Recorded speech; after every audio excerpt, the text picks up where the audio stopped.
మనం ప్రత్యేకించబడిన వాళ్ళమట, మనం ప్రియమైన వారిమట.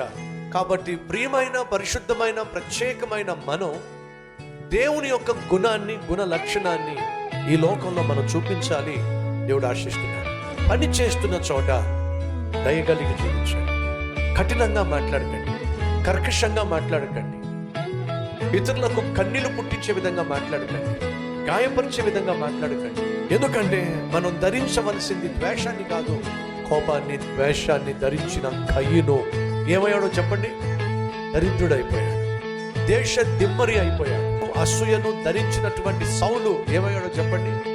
సింహాసనాన్ని కోల్పోయాడు, ఆఖరి తన ప్రాణాన్ని తీసేసుకున్నాడు. కానీ ఖైదీలకు దయ చూపించినటువంటి యోసేపు ఏమయ్యాడో చెప్పండి?